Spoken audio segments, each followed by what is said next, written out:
Greetings, Professor. It's a great joy to be able to count with your presence. I can't explain how honored I feel and the whole organization for this opportunity.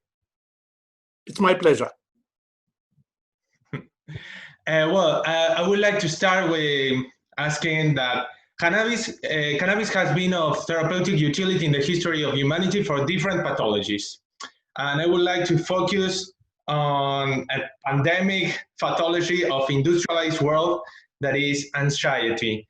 We know that you and your team have been working on testing on the effectiveness of CBD and recently acid CBD. What can you tell us about it? What is the compared effectiveness of acid CBD? Is there clinical studies yet? Well, I believe that most of the use of cannabidiol or cannabis that contains high levels of cannabidiol is actually used for anxiety. People that are sick, people that have problems, all of them have anxiety. If one can reduce the anxiety, then people feel better. So it's one of the main things that cannabis can do, and both CBD and THC affect anxiety, but THC affects anxiety only at very low doses. At high doses, it can cause anxiety. So it is not very interesting as an anti-anxiety drug. By contrast, cannabidiol is a much better anti-anxiety drug. It acts by several mechanisms. One of them is serotonin, a special one, serotonin 1A, and then is also about TRPV, which can cause anti-anxiety and so on, and it blocks it. So cannabidiol is an excellent drug, and it has been tested in animals, mostly in mice and in rats, has been tested as an anti-anxiety drug, and it shows very good activity. As a matter of fact, my colleagues, my friends in South America, in Sao Paulo, have done quite a bit of work on cannabidiol as an anti-anxiety drug, and it has shown in animals extremely good activity. So the same group, and we collaborated with them, but this is mostly clinical work. They tried cannabidiol in several clinical trials, not very large ones, but several clinical trials. They tried that in a public speaking test. I mean, people that have to give a lecture, a little bit anxious, not very anxious, but a little bit anxious. One gives them cannabidiol and their anxiety goes down. So there is something that definitely acts both in mice and in humans. In mice, the effects are seen by having a mouse or having mice go into a place where it cannot be seen in a dark place, or whether it can go around in the open and try to find something for itself. Now, usually the mice stay in the dark. They get out mostly at night. But if they are given cannabidiol, they get out of the dark place a little bit more than otherwise. Not all the time, but a little bit more. So cannabidiol is definitely a good anti-anxiety drug. And the fact that it's not toxic, it doesn't cause side effects, I believe that it can be used more than it's being used today. Unfortunately, for many reasons that are possibly mostly legal, cannabidiol is not used as an anti-anxiety drug. The only way legally one can use cannabidiol is for certain types of epilepsy, which is ridiculous because, okay, it's fine as an anti-epileptic drug, but even so, we did, again, in collaboration with my friends in Sao Paulo, we did anti-epileptic work in mice and then in humans, 1980, which is 40 years ago. And it took another 30, 35 years for cannabidiol to be accepted as an anti-epileptic drug. a larger trial was done, and it showed that, yes, we were right. So chances are that you're a young person, wait for another 30 years, and you'll probably see cannabidiol as an anti-anxiety. Well, yes, That's yes. like, The times maybe. moves. So now, recently, we did, and this is something you asked. You see, cannabidiol is not a plant product. The plant product is cannabidiolic acid. It is not stable, it breaks down into cannabidiol. So very few people looked at cannabidiolic acid because it's not stable. So we chemically stabilized it and made it more stable. And then it was possible to test it. And with my friends in England and my friends in Canada, we tested for several different things.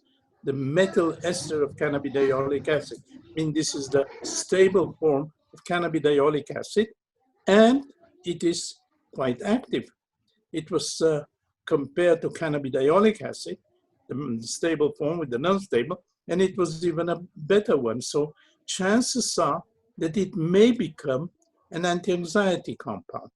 Now, methyl ester, this stable cannabidiolic acid, is in the hands of a company. So chances are that they will go ahead and try it as an anti-anxiety drug because, okay, it may make money for them. So money is important, more important than anxiety, and therefore it possibly will be used in anxiety, possibly even before cannabidiol itself. But anyway, both compounds are active. The cannabidiolic acid has not been tested in humans, so we don't know. It has been tested only in animals.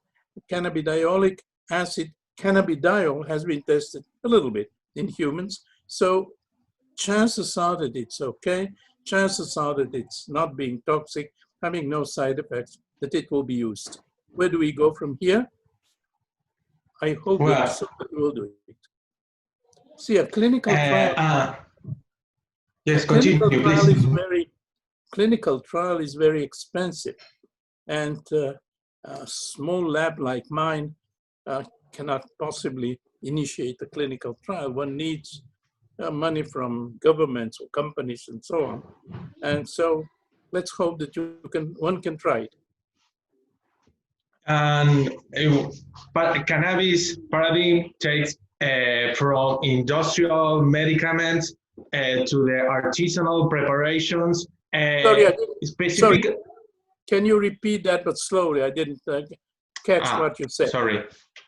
That cannabis paradigm is very, very wide, from industrialized compounds to craft-made extractions, especially with those tinctures, raw juicing, leaves cannabis that you can hear, macerated extractions. Which will you say that it's more likely to extract acid cannabinoids? Well, it depends on what you are trying to do. You're speaking of something that we called many years ago the entourage effect, meaning that cannabidiol or maybe THC, maybe the other compounds are better when they are extracted together with additional compounds and not as pure compounds. They act as pure compounds, and so they can be used as drugs. But the extracts very often are better than the pure compound. And this is entourage effect. Unfortunately, it is very difficult to do clinical work on entourage effect, because one sample from cannabis is not exactly like the second sample. So if somebody wants to do clinical work, this is almost impossible with mixtures. So people use the extract with high levels of CBD, low levels of THC, and that's fine. But what are the compounds that enhance the activity of CBD difficult to say. We don't know, and it will be very difficult to find out what are the best compounds in the entourage effect.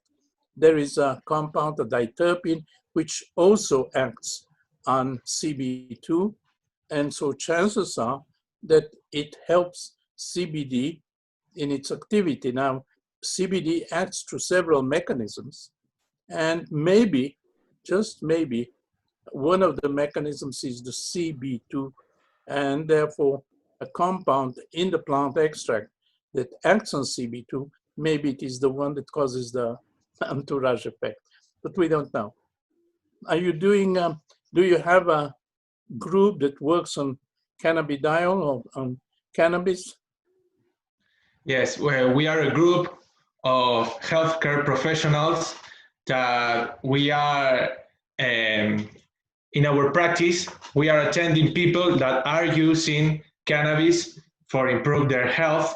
So we have a wide population of people using it, and what we are learning and things that we learn from publications, from you, of course, and the entourage effect, and from our observations, we set a secure parameter to go with this. And especially with this that you say, the entourage effect, and our observations in our clinic,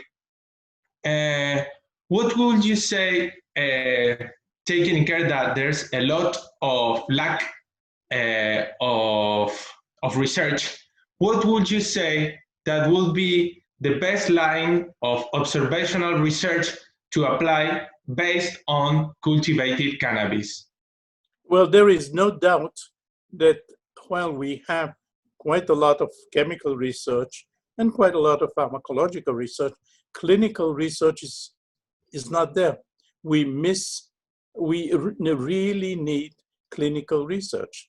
If you can do clinical research with the physicians and so on, and good analytical practice, so you can extract more or less the same extracts from the cannabis that you have and test it in the clinic, but test it in modern ways. I mean, have people that get the cannabis and people do not get it, and so on, because clinical trials are really badly needed, and not only in anxiety, just almost everything.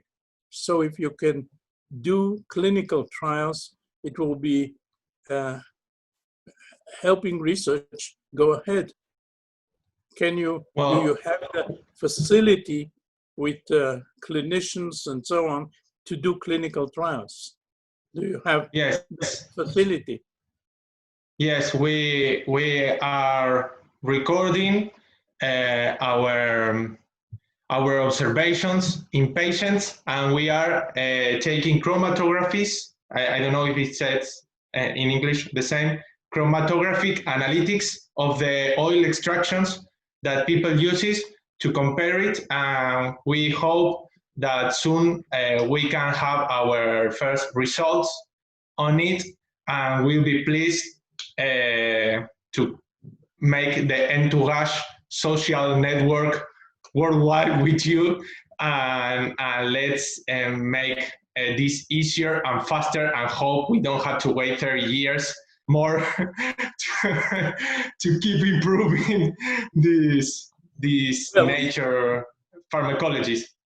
Well, I wish you success. I'll be delighted to read your paper and see how you're going ahead. My colleagues in Sao Paulo, we have been doing that for, as I said, 30 years. I started with a fellow, a good friend of mine called Carlini. Unfortunately, he's sick and doesn't work anymore. So I work with many others in Sao Paulo, and they have been doing extremely good work.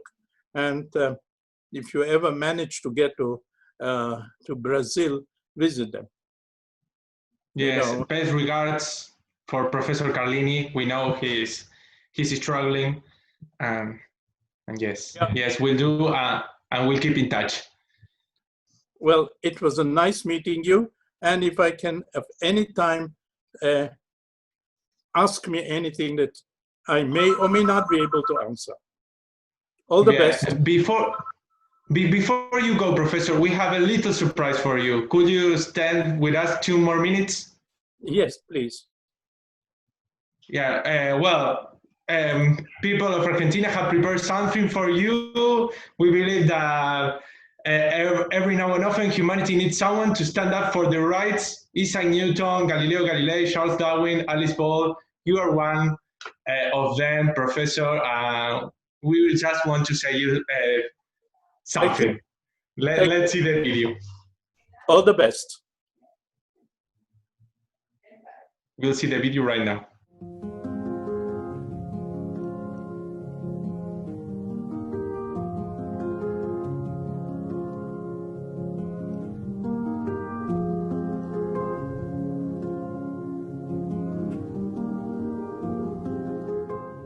Thank you, Raphael.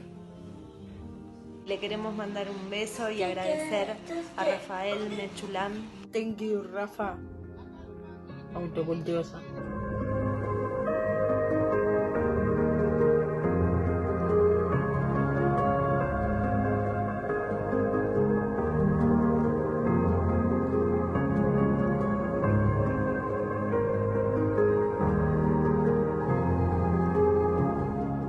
Gracias, Rafael. Otro más, vamos. Vamos. Eso. Vamos, otro más. Vamos. Eso, otro más. Eso. Vamos.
Gracias, Rafael.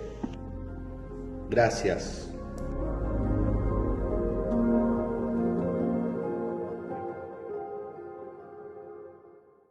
Really, thank you, Professor. Many thanks. I enjoyed your film. Gracias. Thank you very much. Bye-bye. You're deeply welcome. Bye-bye. All the best.